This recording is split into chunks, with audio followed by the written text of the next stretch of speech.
That was pretty interesting. And out of everything, I heard the whole that is embarrassing, reading the screen and everything.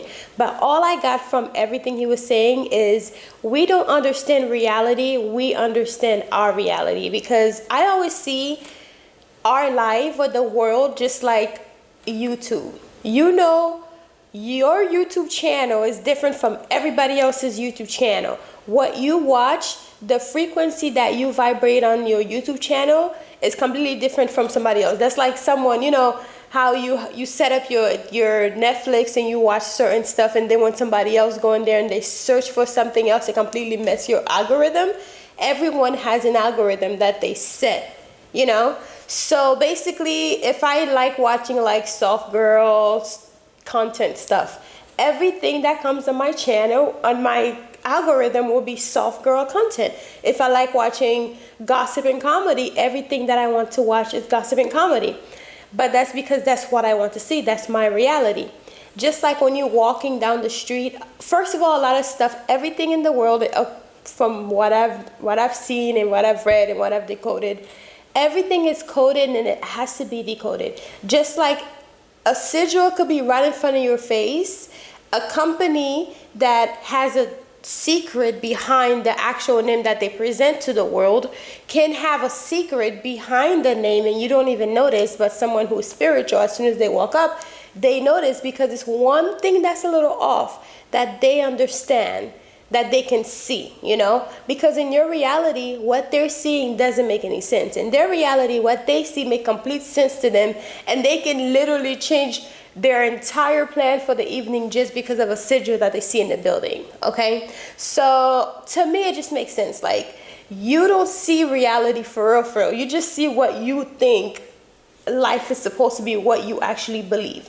Like, just like I was saying with someone who understands different sigils, if you go to, first of all, I was working for this company, right? And the way their sigil is, and because it represents Christianity, you know, and within the sigil had a cross. But if you didn't know that the church or the building represents Christianity, and that's like their word, the first thing that people know about them, you wouldn't notice the cross there. But because people who work there, people who go there know about about what it represents, the first thing they notice is the cross. I've been getting a phone call. I can like see my phone ringing and I know it's gonna make a noise. Anyway, that's my take on that. It's really, really true when like sigils and symbols and all that stuff pops up. If you are someone who read code or decode stuff, you will see it as soon as you put your eyes on it. So anyways, I'll talk to you guys later.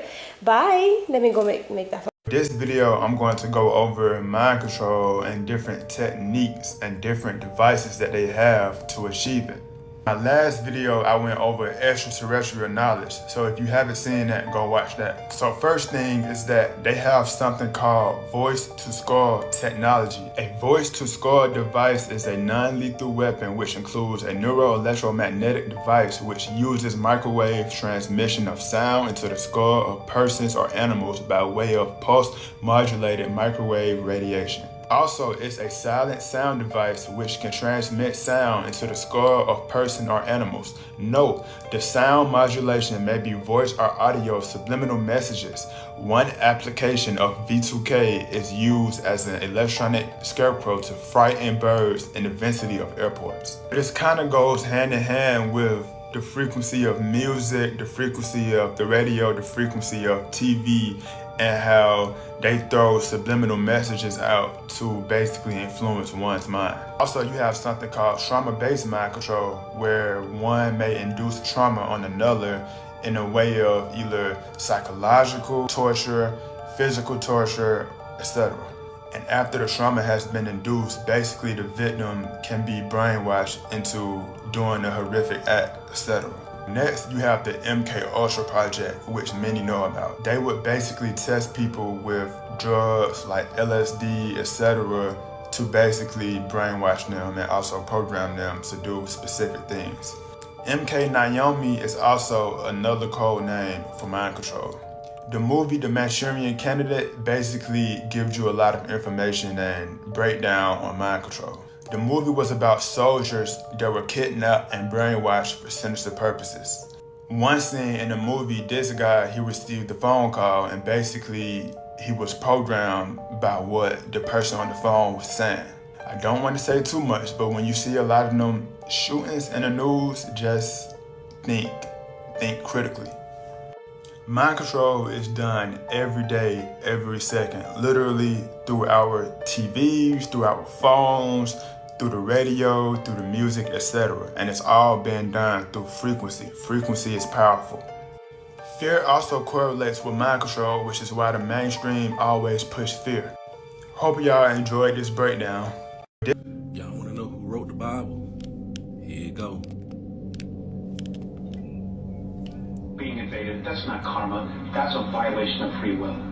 You know, If you thought free will is being violated, Alex, what should you do? you should ask for help. Okay. Ask for help.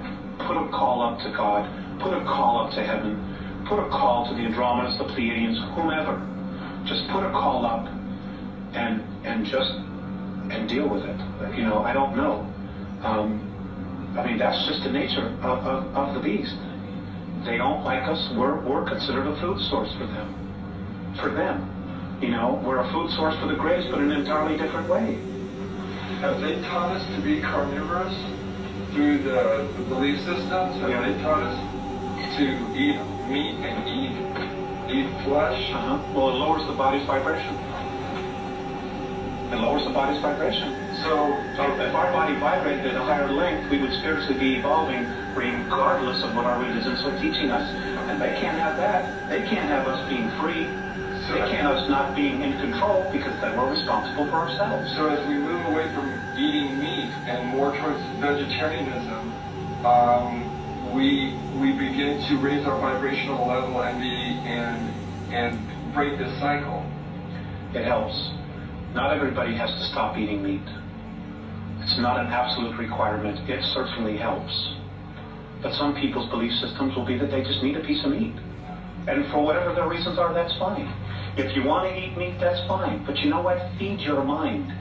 Feed your mind with spirit, with questions about existence, about what it is we're doing here, why we're here, what the hell is really going on. Why is it that I have all these The Bible adopted the blood ritual. It adopted the blood sacrifice rituals, which came from the Draconians, man. I'm confused. What other sources are there? But hey, that we have that's what you guys like, man. Aside from our inner selves, which is actually the best place to probably begin looking, but are there other starting points that people can use that you know of? I mentioned Gods of Eden. George Andrews' books, E.T.s Among Us. There's a lot of information in there that not only deals with the E.T.s, but also the world political government, which right now is very dangerous for humanity because it's part of the Great Plan. It's part of their regressive alien plan to keep us in jail. Okay, do not pass go, but keep us in jail. Oh God, suddenly I draw a blank. Okay, just as you think about it, interject it into the conversation. Okay.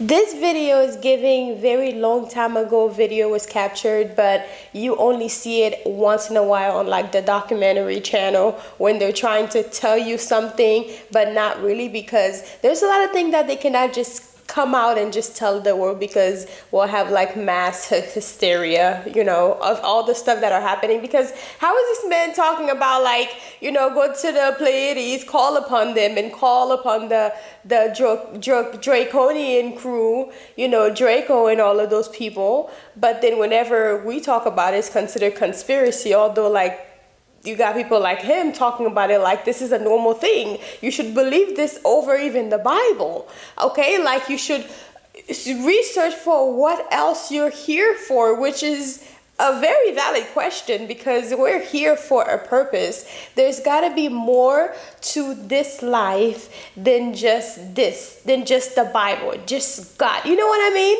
And he was so calmly explaining the things that we should do to uplift our vibration, which is stop eating meat, which I've heard this plenty of time. And also there are other things that you can do, put in your home to raise your vibration, listening to the proper songs with the proper watts and all that, because they do change the frequency of the music based on the kind of message you try to push, the kind of message you try to deposit to your brain. And also getting roses in your home. Did you know that roses have like the highest vibration because it represents love, and the smell of roses, it's like it raises your vibration like really, really high. Like love is one of the highest vibrating frequency you can be on, the frequency of love. And also like getting roses, keeping your home clean, also raise the vibration of the home, keeping your mind clear, and all of that stuff, all raise your vibration. He's talking about all these things that can help the planet, and it's just like a video that was taken that was supposed to be top secret, locked up in the Vatican type stuff. But we somehow heard it, and it makes a lot of sense to me, at least, a lot of people might say this is conspiracy theory, that's what they always say. A lot of stuff used to be conspiracy theory until it's not anymore. So to me, that video was very interesting, and I'm glad I stumbled upon it. So I really love making these videos for you because I be learning too half the time, okay? So a lot of the stuff I'm learning, like some stuff I've already heard about, and some things I'm learning with you, so I love this. But anyways, that was a good video. Thank you for sharing that video, whoever sent it to my TikTok video DM.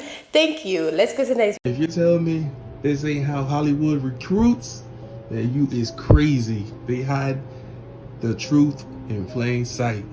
Around and looking at her lines one last time. She then faces the casting director again and initiates the scene. Sarah delivers the lines with emotion and emphasis, making sure not to miss any details from the script handed to her. The casting director has complimenting lines, and Sarah does not miss a beat as she seems to perform perfectly. The moment the scene ends, Sarah looks happy with her performance. Still, she senses that the casting director does not think she is worth considering. Unable to understand why, she even asks if there are any notes to consider for improving her performance. Despite her inquiries, the casting director leaves her with no response. Sarah takes her things with her to the bathroom, immediately melting down in one of the stalls. She throws an aggressive tantrum, bangs the bed with her handbag, and eventually rips through the script in her hand, shouting profanities one last time.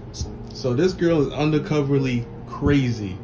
Every time she fails, she punishes herself by pulling her hair out or messing herself up some way.